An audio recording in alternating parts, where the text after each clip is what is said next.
The Verglas Maelstrom wasn't just a storm. Calling it a storm was like calling a supernova, a bright light, or a black hole somewhat grabby.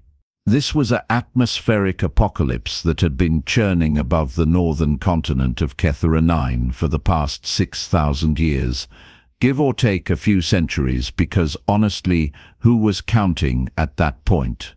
The phenomenon combined winds that could strip flesh from bone, temperatures that oscillated between flash freezing and scalding every 30 seconds, electromagnetic interference that turned sophisticated computers into very expensive paperweights, and precipitation that fell in forms the periodic table hadn't even agreed upon yet. 17 different species had attempted to study it up close. 14 of those expeditions ended with memorial plaques. The other 3 ended with, "We don't talk about that anymore," and sealed darn folders that required clearance levels most governments didn't publicly acknowledge existed. The Kethera research installation sat exactly 3.2 kilometers from the storm's nearest edge, which the facility director, a methodical Vrelnian named Kort Mazek, described as the absolute minimum safe distance. Emphasis on minimum, emphasis on absolute. Please stop asking if we can move closer. The installation itself was buried so far underground that visiting scientists joked about being geologically closer to the planet's core than to anything resembling fresh air.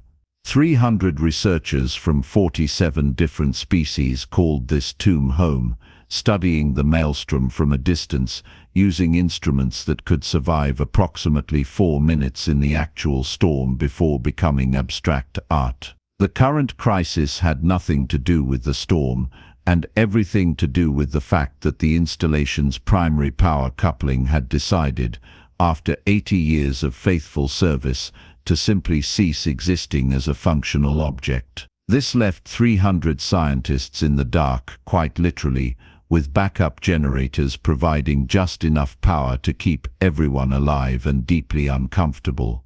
Which is how Ryland Chen ended up on Kethera 9, along with 2 other emergency repair technicians who possessed actual common sense and therefore were not human. Kort Mazek watched the human emerge from the shuttle with the kind of expression typically reserved for finding something unpleasant in one's breakfast. Humans had a reputation in the wider galaxy, and that reputation could be summarized as brilliant, useful, and deeply unsettling in ways that made you check if your life insurance was up to date. "You're the coupling specialist?" Kort Mazek's translator rendered his skepticism in 17 languages simultaneously. "One of them," Ryland confirmed, adjusting a backpack that seemed to contain more climbing equipment than actual tools.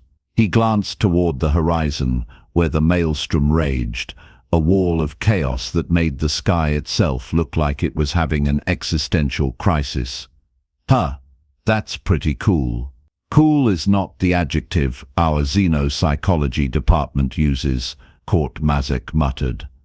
The words certain death appear in the literature approximately 40 times per page. Sure, but you have to admit it's visually impressive. This was the problem with humans. They looked at things that should inspire existential terror and went neat. The galaxy had collectively decided this was either humanity's greatest strength or evidence that their species' survival was a statistical anomaly that would eventually correct itself. The Vrelnians had entire academic departments dedicated to studying human risk assessment, which they concluded was either broken or operating on principles that transcended conventional survival instincts. The leading theory suggested humans had evolved on a death world so aggressively hostile that their entire species had developed a sort of cosmic shrug toward danger. The repair work took 3 days. The human worked efficiently, which everyone appreciated, and hummed off-key while doing it, which everyone tolerated because the alternative was sitting in the dark eating protein paste. On the 3rd day, while Ryland was elbow deep in a plasma conduit, doing something that definitely violated several safety regulations. A junior researcher burst into the maintenance bay with the kind of panic that suggested either galaxy-ending news or just a really bad lunch. The monitoring station picked up something impossible. The researcher, a Quellan named Tiv Mer, announced breathlessly, "In the storm, there's a structure." Court Mazek pulled up the drone footage on every available screen. The images were grainy, distorted by the electromagnetic chaos, but unmistakable. Approximately 1.4 kilometers into the Maelstrom's active zone, clinging to what might have been a tree, if trees had any sense of self-preservation, was a structure made of wood. "That's a treehouse," Ryland observed from behind them, wiping plasma residue on his pants in a way that made the safety officer visibly twitch. "It cannot be a treehouse," Court Mazek stated flatly. "Wood cannot survive those conditions. The structure should have been atomized. And yet," Ryland zoomed in on the image, "that's definitely a treehouse. Pretty decent construction too. Good wind bracing. They used the branches as natural support points. Smart would be not building a treehouse in an apocalyptic storm." Tiv Mer pointed out with admirable restraint. The implications hit everyone simultaneously. If there was a treehouse, there might be someone in the treehouse. If someone was in the treehouse, they had been there for at least 3 days, since that's when the monitoring sweep began. If they had been there for 3 days in the Verglas Maelstrom, they were either dead or operating on physics that made the science team very uncomfortable. "We have to attempt a rescue," Court Mazek declared, already hating himself for saying it. The rescue team assembled with the kind of enthusiasm usually reserved for voluntary dental surgery.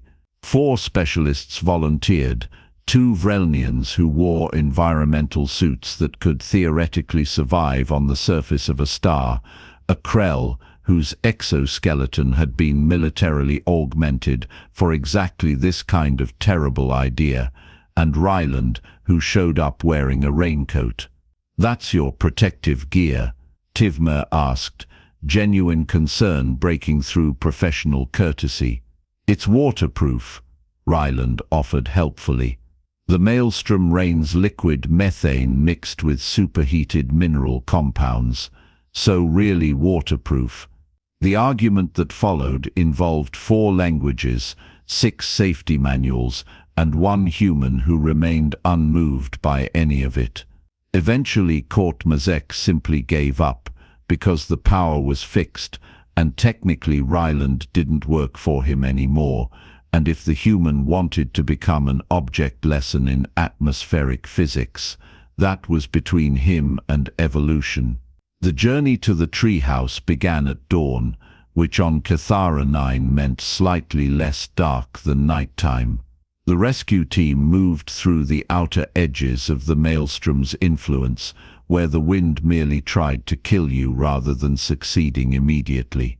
The 2 Vrelnians led, their suit stabilizers fighting against gusts that could flip a transport vehicle. The Krell followed, moving with the determination of someone who had made peace with their life choices. Ryland walked beside them, leaning into the wind like someone taking an aggressive stroll. "Environmental readings are approaching critical," one of the Vrelnians announced over the comm system. "Recommend we establish base camp here and deploy remote drones." "The drones last 4 minutes in there," the other Vrelnian reminded everyone. "Then we'll need 37 drones to reach the treehouse, retrieve the occupant if they exist, and return. We brought 12. "Math is depressing," Ryland commented, checking his climbing harness. "I'm going to keep going. You guys set up camp. You cannot survive these conditions," the Krell stated with absolute certainty. "My people have Category 7 armor plating, and we're barely managing. Appreciate the concern." Ryland tightened his backpack straps, and started walking toward the wall of chaos ahead. Radio if you need me. The alien team watched the human disappear into the storm with the kind of silence that follows truly spectacular stupidity. Then they did the only reasonable thing and began setting up monitoring equipment to record what they assumed would be a very short tragedy. The Krell began composing what he assumed would be a memorial statement, trying to find diplomatic ways to phrase "went into certain death because humans are like this." Ryland, meanwhile, was discovering that the Maelstrom was exactly as terrible as advertised, but also, weirdly, not worse than that time he'd gone hiking in the Australian outback with insufficient water and aggressive local wildlife. The wind was trying very hard to murder him, the temperature swings were extremely rude, and the rain tasted like regret mixed with chemicals, but none of this was technically impossible to deal with. You just had to keep moving, stay low when the wind peaked, and accept that you were going to have a thoroughly bad time for the immediate future. The treehouse appeared through the chaos like a hallucination with good carpentry skills. It was nestled about 40 meters up in something that resembled a tree the way a survivor of multiple explosions resembled their school photo. The structure itself was lashed together with cables, rope, and what might have been optimism. Against all probability and several laws of physics that felt personally insulted, it was intact. Ryland began climbing. The tree swayed violently, the wind screamed insults in frequencies that made his teeth hurt, and his raincoat flapped with aggressive enthusiasm, but the handholds were solid, and someone had actually installed climbing grips along the trunk. Someone had planned for visitors, which raised more questions than it answered. The treehouse platform was larger than expected, maybe 4 meters across, with walls that were more suggestion than structure. And there, strung between 2 support beams in a hammock that swayed peacefully despite the literal apocalypse happening around it, was another human. They were reading a book. "Oh hey." The person looked up, completely unsurprised. Didn't expect company. Ryland stared. The hammock occupant was maybe 30, with the kind of weathered appearance that suggested they spent a lot of time doing inadvisable things in inadvisable places. They wore practical outdoor gear, had a small camping stove set up on a corner platform, and appeared to be deeply comfortable. "I'm Ryland. The research station sent me to rescue you." Rescue? The person considered this. From what? The catastrophic storm that has killed multiple expeditions and is currently trying to erase us from existence. Oh, the Maelstrom. Yeah, it's pretty intense. They closed their book, using a piece of dried plant as a bookmark. "I'm Brook, by the way. Want some tea? I was just about to make some." "You're making tea in an apocalyptic storm?" "Well, yeah, it's tea time. Can't let weather mess up your schedule." Ryland had met many humans in his life. He'd worked with the brilliant ones, the crazy ones, the brilliantly crazy ones, and that one engineer who insisted on testing prototype engines while standing directly behind them.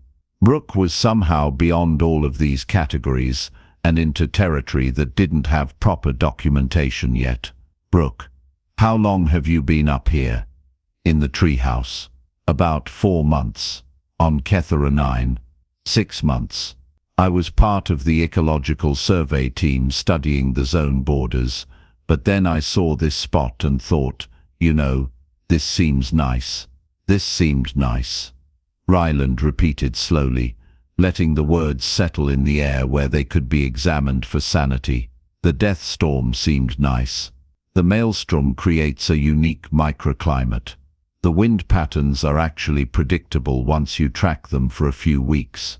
The tree species here has adapted with a root system that goes down about 40 meters and lateral branching that distributes force really effectively.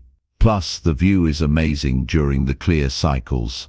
There are clear cycles every 6 hours for about 8 minutes. You can see the stars. It's beautiful. Brook poured hot water from a kettle that somehow hadn't been blown into the next continent. The research station has the data, but nobody bothered to interpret it creatively.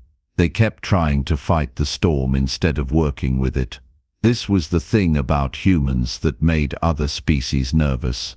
They'd look at a problem that everyone else solved by running away, and they'd think, but what if we just made friends with it instead? How did you even build this? Ryland accepted the tea because refusing seemed rude, and also he needed something to hold on to as his understanding of reality recalibrated. Trial and error mostly. The first platform blew away after 2 days. The second one lasted a week before the supports failed. This is version 7. I figured out that you have to let the structure move with the wind rather than trying to resist it. The tree does all the real work. I just built something that works with its natural flex patterns. Also, timing construction during the clear cycles helped. Fewer accidents that way. Fewer accidents implies there were accidents. Oh yeah, fell off 3 times, broke my arm once. That was a learning experience. Brook sipped their tea peacefully while the hammock swung through an arc that would make a pendulum jealous. The trick is building during the low-intensity periods and securing everything with dynamic tension systems. The hammock is actually the safest spot because it moves independently of the platform. I designed it using principles from suspension bridges and spiderwebs. Turns out nature already solved most engineering problems. You just have to pay attention. The wind chose that moment to peak, hitting velocities that the instruments back at base would later describe as physically unreasonable. The entire treehouse groaned, flexed, tilted at an angle that defied survival, and then snapped back to roughly level. The tea in Ryland's cup barely rippled. Brook didn't even look up, just turned a page in the book that was resting on a nearby shelf secured with elastic straps. You've scientifically engineered survival in conditions that killed multiple research expeditions, Ryland said carefully. Using wood and rope, and what appears to be a camping stove from a discount outdoor store. The stove was expensive actually. Really good fuel efficiency. Got it from this place on Station 47 that specializes in extreme environment gear. Cost me 3 months' salary, but it was worth it. The fuel cells last forever, and it has 17 safety redundancies. Ryland's radio crackled with the sound of the Vrelnian team leader having what could only be described as a structured panic attack. Chen, respond. Your vital signs are reading as alive, but we assume the instruments are malfunctioning. Please confirm your status. I'm fine. I found the treehouse occupant. They're also fine. We're having tea. The silence that followed could have been used to cool fusion reactors. You're having tea. Court Muzik's voice cut in, each word enunciated with the care of someone mentally updating their resignation letter. In the Verglas Maelstrom. The Verglas Maelstrom that has a casualty rate of 94%. Yep. Brook makes good tea. We should probably wait for the storm to cycle down though. Climbing during a peak seems unnecessarily risky, as opposed to the reasonable risks you've been taking so far, Court Muzik muttered, the translator capturing his exasperation perfectly. Brook leaned over to speak toward Ryland's radio. Hi. If your team wants to come up, there's room. The next clear cycle is in about 40 minutes. Much easier climb when the wind calms down. Absolutely not, 3 voices said simultaneously. The storm continued its tantrum around them while 2 humans sat in a hammock drinking tea and discussing the relative merits of various camping equipment brands. Ryland learned that Brook had previously built a shelter on a moon with an atmosphere composed mostly of industrial solvents, spent 6 months in an underwater research station that operated at pressures that should have compressed humans into interesting geometric shapes, and once accidentally started a small colony on an asteroid because they needed a place to crash for a few weeks.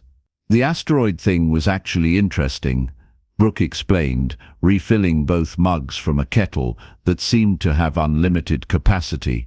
I just wanted somewhere quiet to work on a research paper about extremophile bacteria, but then other people kept showing up asking if they could build habitats nearby. Before I knew it, there were 50 people living there, and they'd elected me mayor. I had to resign and leave in the middle of the night. Too much responsibility. Don't you worry about dying? Ryland finally asked. Sure, everybody dies eventually, but worrying about it constantly seems exhausting.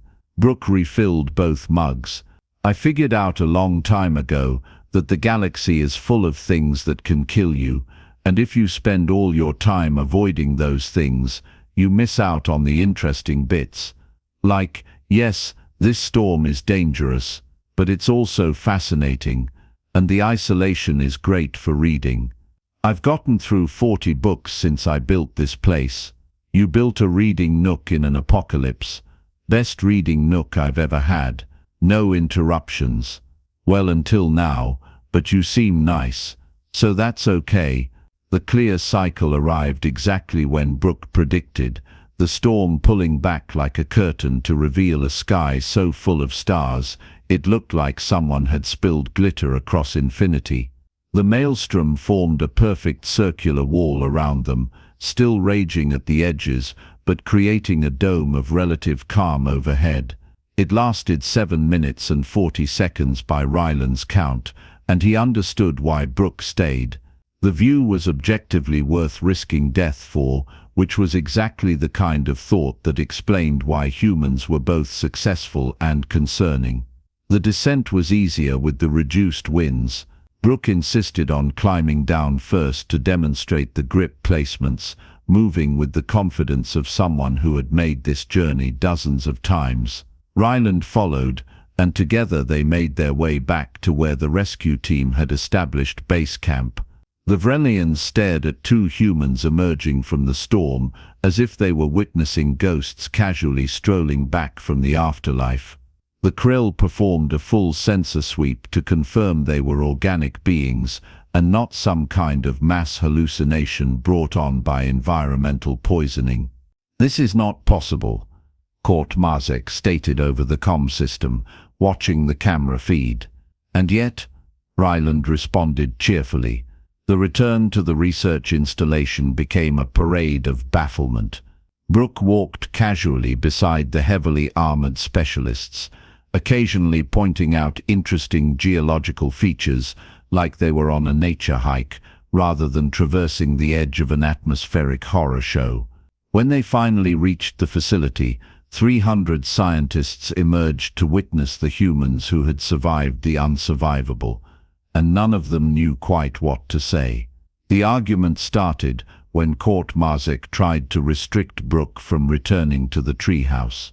It's a safety hazard, the director insisted. It's my house, Brook countered. Your house is in an apocalyptic storm. Yes, that's why I built it there. Privacy, that's not how safety regulations work. Are you planning to enforce Qatari regulations on a structure I built outside your jurisdiction using my own materials?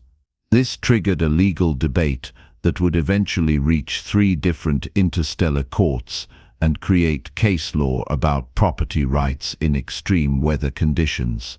In the meantime, Brook simply waited for everyone to get distracted and left, hiking back into the maelstrom with a fresh supply of tea and several new books borrowed from the facility library. Ryland's official report took 6 hours to write and was immediately classified because it contained the phrase viable human habitation in maelstrom conditions, and every safety officer in 3 sectors collectively decided that information was too dangerous to be public. The scientific community's response went through several phases. First, complete denial. Then, attempts to explain the treehouse using existing physics, which failed because the structure shouldn't have survived even with the most generous interpretation of the data.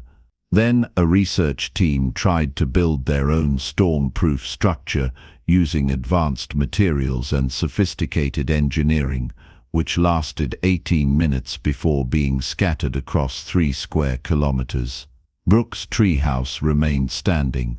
When pressed for technical specifications, Brook submitted a document that consisted mostly of phrases like "felt right," "seemed sturdy enough," and "tried it, and it worked." This caused minor breakdowns among the engineering teams who spent decades studying material stress tolerances. One Vrelnian engineer was placed on mandatory stress leave after reading the specifications 7 times trying to find the actual calculations, only to realize there weren't any. A xenopsychology delegation arrived 3 weeks later to study the humans who had survived the Maelstrom.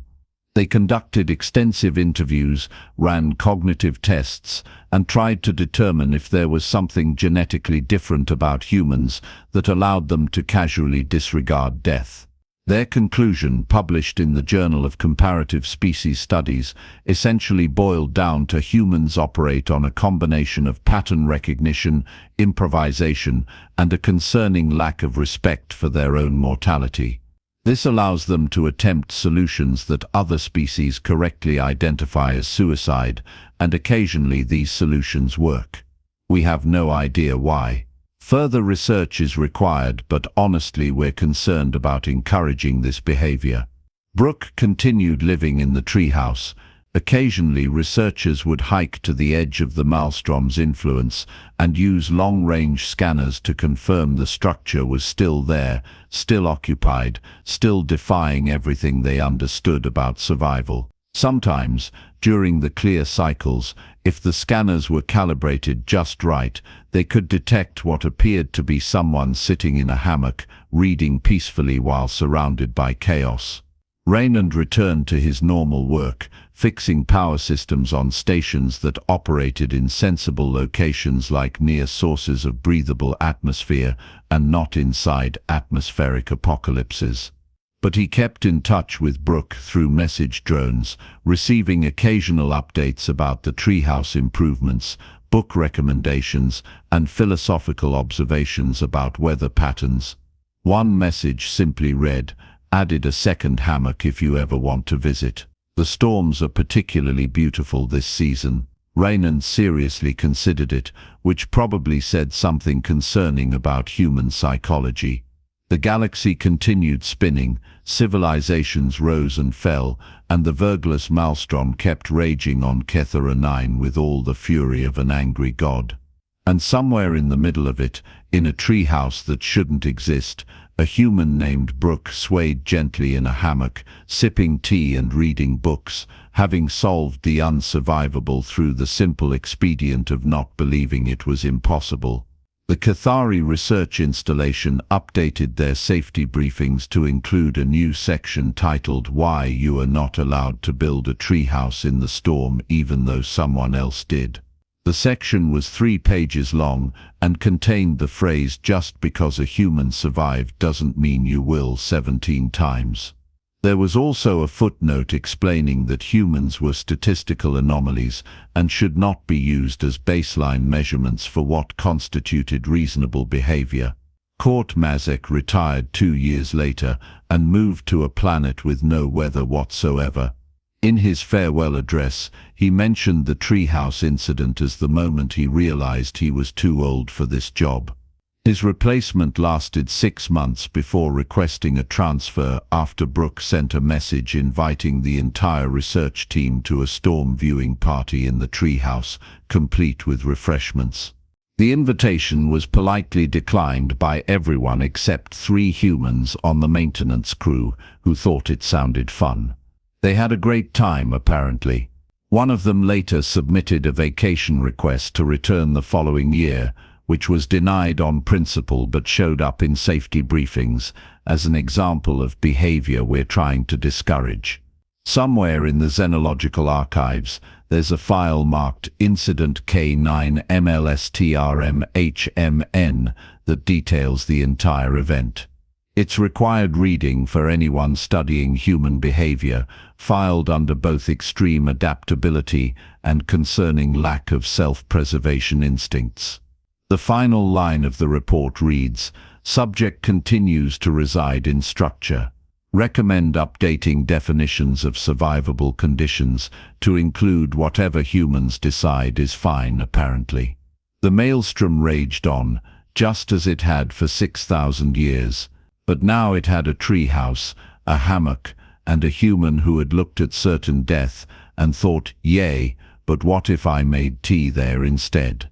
And against all probability, physics and common sense, it worked. Because that's the thing about humans, that the rest of the galaxy eventually learned. They didn't survive impossible conditions because they were stronger or more advanced. They survived because they looked at impossible and took it as a suggestion rather than a rule. And sometimes, just sometimes, the universe was too confused to argue. 5 years later, there would be a small notation in the Cathari weather logs about a peculiar atmospheric anomaly where the maelstrom's intensity seemed to decrease by 0.3% in a specific localized area.